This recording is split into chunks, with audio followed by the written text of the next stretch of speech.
the first reviews and reactions for it, the review embargo lifted for it, or the reaction embargo and lifted for it. And I hunted, Rob. I hunted to try to find a negative one. Not one. Not one negative one. Hold my beer.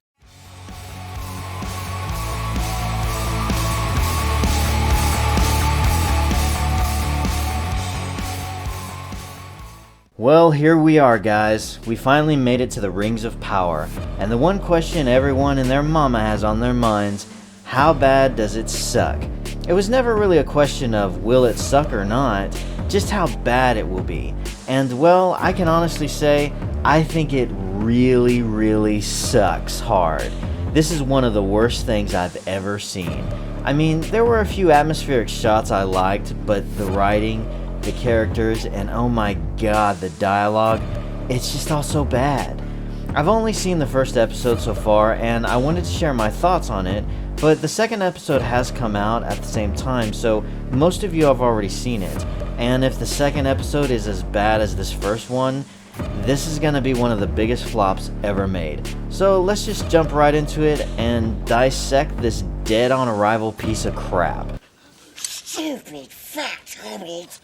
The episode starts off with Galadriel's voiceover explaining how nothing in the beginning is evil, which these little brats are about to contradict pretty quickly, proving once and for all that all children are monsters. Young Galadriel is making a paper boat, and when the other children ask if it's finished, she gives this look. Well, is it finished yet? This look given by this child actor completely defines Galadriel's character. It's the look of being snarky. I have nothing to prove to you.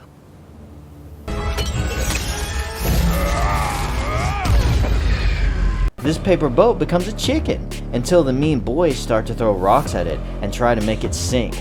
And so our first introduction to Galadriel is her being bullied by a group of boys. Oh, God, kill me now. After this, her brother steps in and stops the fight from happening, and then they go sit on a hill for a chat. Remember how I said the show had bad dialogue? Well, this scene was so bad, I watched it 3 times and I still have no idea what they're trying to say. Do you know why a ship floats and a stone cannot? Because the stone sees only downward, but the ship has a secret. For unlike the stone, her gaze is not downward but up, fixed upon the light that guides her.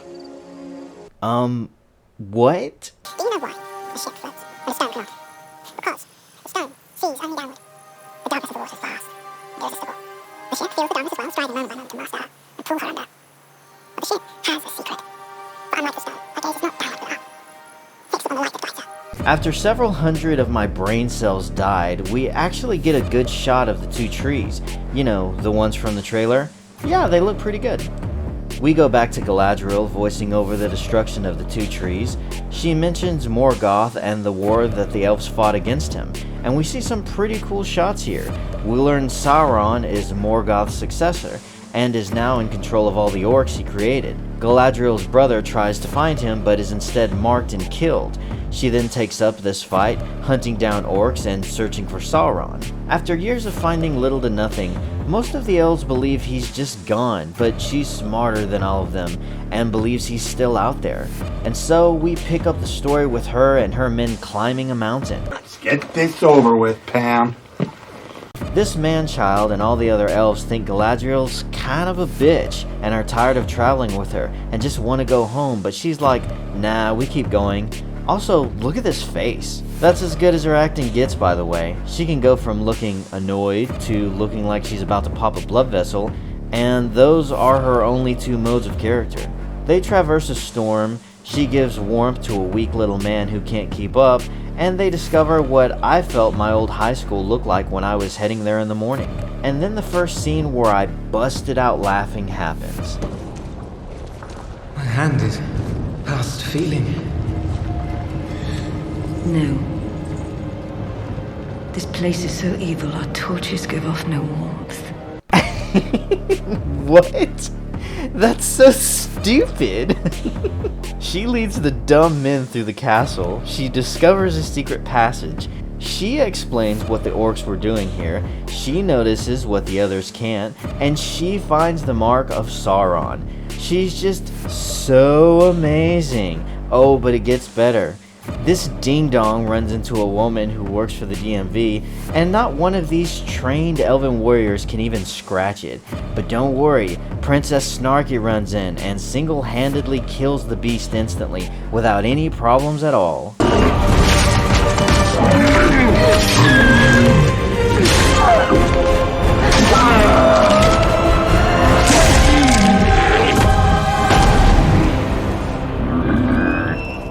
These guys hate her guts so much that even after she literally just saved all of their lives, they're like, nah, we're done following you, and they completely abandon her. We then see the phrase, "The Lord of the Rings" appear alongside the title of this crap fest, and I feel the sudden urge to jump in front of a speeding bus. We now find ourselves in a field where homeless people pretend they can act for 5 seconds, which leads us to the introduction of Harfoots. They're these dirty creatures that hide from humans, dwell in makeshift huts, live off the land, and play with snails. So, pretty much downtown San Diego. Hey, homeless guys. I'll tell you what, I'll give you $1 each if you go into this building here and run around yelling and screaming. And now we come to the second main female character of this show, female Frodo, accompanied by her best friend, female Sam. Frodo and Sam without testicles lead a band of misfit Harfoots to an old farm where they can eat berries. But after seeing a face print of Batman's helmet in the mud, female Frodo notices a wolf on the hill. I have never prayed so hard in my life for this wolf to come down and eat one of these people. If that had happened, I would have given this episode a 10 out of 10. Sadly, the wolf just walks down the hill, licks his own balls, and then leaves. Oh my god, this episode sucks. Now we find ourselves in Linden, capital of the High Elves, and we're introduced to a much younger version of the Elrond that we all know and love, and who has his own personal hairdresser. I guess all of them died out before the Third Age. A woman tells Elrond that he can't attend the next council meeting because he's not an elf lord? I'm not a token scholar like these retards, but isn't Elrond like 2,000 years old at this point? I don't know, that seems kinda sus. Mary Sue tells Elrond about the Hell's Kitchen symbol she found back at my old high school. Elrond says he doesn't care about that crap, but would rather hear about her, his friend. And Snarky McSnark responds by calling him a politician. You really have become a politician. You make it sound so grim. I'm not some courtier to be placated by idle flattery. I demand to speak with the king directly. After demanding to speak with the king, Elrond, in a very kind way, tell her she's been a pain in everyone's ass, and she shouldn't press her luck. And we cut right back to the Harfoots in San Diego. The show has to keep jumping back and forth to keep me interested because it's so goddamn boring. Nothing happens. There's little to no action, and the dialogue scenes are flatter than Oberon's face after season 7 of Game of Thrones. Luckily, the rusty nail I've been jamming into my scrotum to distract me from this episode is keeping me wide awake. Female Frodo speaks to Voodoo Mama Juju about a whole new world outside their own, and after I finally finish throwing up, I find that we're back once again in Linden with the elves. King Gil-galad, after looking like he's lived his whole life as a vegan, gives a speech, and Galadriel Snark doesn't want to bow her head and receive the golden wreath. You know, the one she was wearing in the scenes right before this one. The king officially declares peace and that there is no longer any enemy to face. As far as Galadriel and her boy band, they'll all be allowed to go home to Valinor. In the blessed realm, the far west, the undying lands of Valinor. At last, they are going home! They set off fireworks? Okay. And Elrond meets with Snarkadriel in the forest to talk. You know, I will say I like the way most of the scenery looked in Linden. Especially this forest at night, and the way these fallen heroes were carved into the trees. I did really enjoy that. Unfortunately, another extremely bad and boring scene of dialogue takes place. Galadriel's pissed because she's just a warrior and just hates the idea of giving up her sword. Amazon obviously see women as inferior, otherwise they wouldn't have spent millions of dollars to turn an actual strong female character into a man. Also, what is this look? Is she holding back a sneeze? The third act of this episode takes place in this village of humans, where we meet Don Lemon as an elf. He tells some random stranger how to win a game of chess, which I guess is supposed to show us he's super smart. Also, this chick is kinda hot. After Hot Stuff gets up and leaves, Black Legolas speaks with the bartender, and then one of the funniest scenes I've ever watched takes place. Oh, let it go, knife is. It's a bloody patch of grass. The lot you lump us in with died off 1,000 years ago. When are you people gonna let the past go? I mean, a white guy asks a black elf, when are you people going to let the past go? This is so stupid. It's like a progressive white chick fresh out of gender studies class wrote this. I mean, this is supposed to be a prequel to The Hobbit. And to The Lord of the Rings, it's like a CW show. And so we get Don Lemon's response with, Past is with us all, whether we like it or not. "Oh man, that cut me deep, bro. By the way, nice buzz fade you got there in the Second Age. What, is there a goddamn barber shop in between the blacksmith shop and the tavern?" Oh my god. The white Antifa member knocks some honey brew mead out of the barkeep's hand, and this old fart just tries to roundhouse punch this kid. I mean, damn. Don Lemon stops the punch, and Antifa member pisses himself. Afterward, he goes outside to talk to Hot Stuff and get some weed.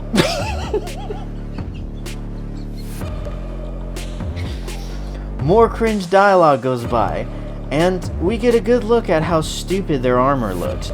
After Don Lemonos finds out that the King of Soy declared the days of war over, he goes back to Hot Stuff. Oh yeah, and I noticed there's something in this guy's right eye. We find out Hot Stuff is a single mom, and Don Lemonos has feelings for her. A guy shows up with his sick cow, and when I say sick, this thing is like squirting out black goo instead of milk.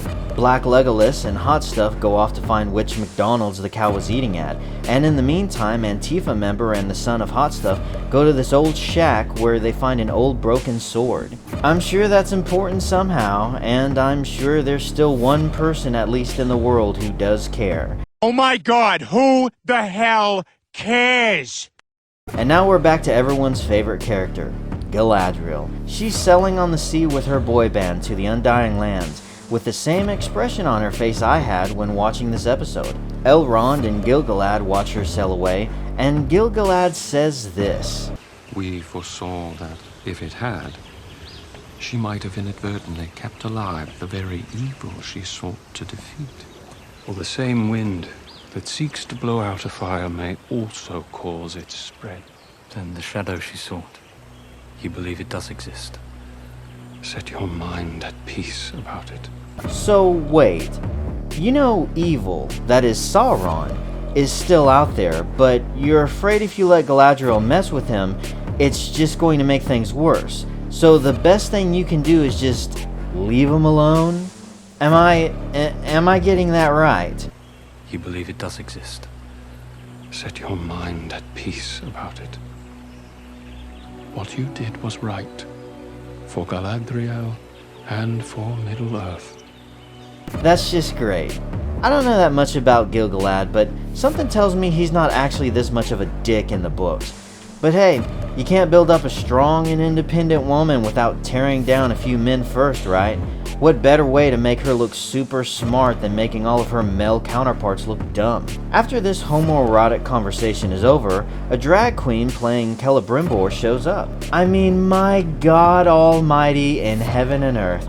I know elven men have always been more on the feminine side, but they were still men for goodness sake.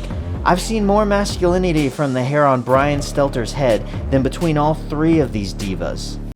That's a cute outfit. Did your husband give it to you? Diversity cast Harfoot tells female Frodo that the skies are strange. Hot Stuff runs away from Don Lemnos before she has to kiss him. And we find ourselves back again with Galadriel snark. Everyone gets stripped down before entering into the Undying Lands, and as Valinor opens up like a giant Godzilla-sized vagina, a bunch of birds fly out of it, and the gayest thing I've ever seen happens next.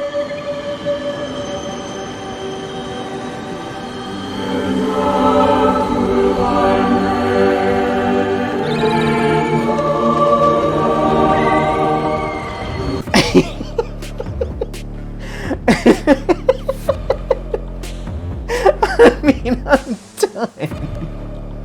I'm just done. I've said it before, and I'll say it again.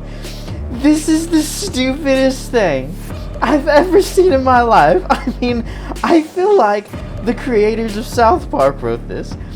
I mean, all the dudes start singing alongside the chorus playing in the background. As the scene drags on forever, eventually Snarky Knife Ears jumps into the water and the Godzilla-sized vagina closes up. The episode finally comes to an end, with a meteor flying through the sky and female Frodo finds a naked hobo sleeping in the fire. This episode sucked. I wish there was more of a pure way to say it, but damn. Amazon spent like over $500 million just for this first season. I think it's even more expensive than Game of Thrones was, and this is bad. If you're a fan of The Lord of the Rings, either the books or the movies or both, you don't have to pander to the dicks making this crap. Tolkien created an amazing world, filled with interesting characters and stories. In this first episode, that wasn't Galadriel. That wasn't Elrond. I doubt that was anything like the real Gil-galad either. All Hollywood is good for is taking things that are good and pure and corrupting it, turning it into something it's not, and for no other reason than to fill their own pocketbooks. That's why this show was made, and it's a giant middle finger to all the fans. Anyways guys, if you liked the video, please hit the like button and subscribe. And if you want to know when my new videos are coming out, hit the bell icon as well. As always guys, thanks so much for watching, and have a great freaking day.